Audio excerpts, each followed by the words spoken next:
Hi, good morning. මම චමිල්.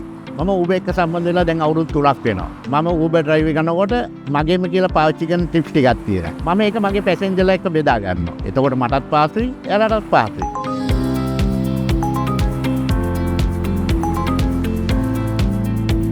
මගේ පළවෙනි එයාර එක මට ලැබුණා. මොරටුවට යන්න තියෙන්නේ. මම යනවා එයාපෝට් එකට පික් කරන්න. යම් මාත් එක්ක.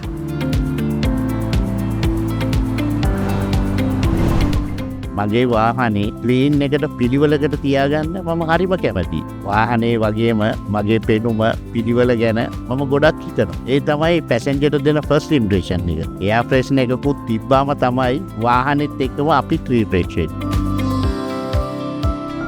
එයාපෝට් එක කියන්නේ හරිම කාර්යබහුල තැනක්. Uber pickup point එක තියෙන්නේ arrival porch එක කෙළවරේ. මෙතන තමයි Uber එකට එන පැසෙන්ජර්ස්ලව පිකප් කරන්න එයාපෝට් එකෙන් Uber එකට වෙන් කරලා තියෙන තැන. Uber pickup point එකට ආවට පස්සේ මම මුලින්ම කරන්නේ මගේ අනන්‍යතාවය තහවුරු කරන්න Uber ජැකට් එක අඳින එක. Uber මට මගේ පවුලට හයියක් වෙන්න වගේම සුන්දර මිනිස්සු අඳුනගන්නත් මට ඉගැන්වුවා. එයාපෝට් එකේ ඉන්න Uber නියෝජිතයන්ගෙන් Uber app එක නැති පැසෙන්ජර් කෙනෙක්ට වුණත් දැන් Uber සේවාව ලබා ගන්න පුළුවන්. ඔන්න ඒක ඔයාලට හොඳ පණිවිඩයක්.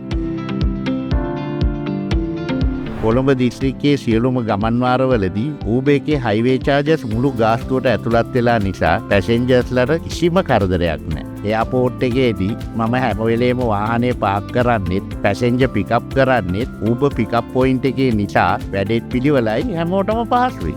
එයාපෝට්ටේ ක්‍රියාවලියට බාධාවක් නොවෙන්න මගේ සේවාව සපයන එක මගේ වගකීමයි. ඒ වගකීම මම ඉටු කරන්නේ හරිම ආඩම්බරයෙන්.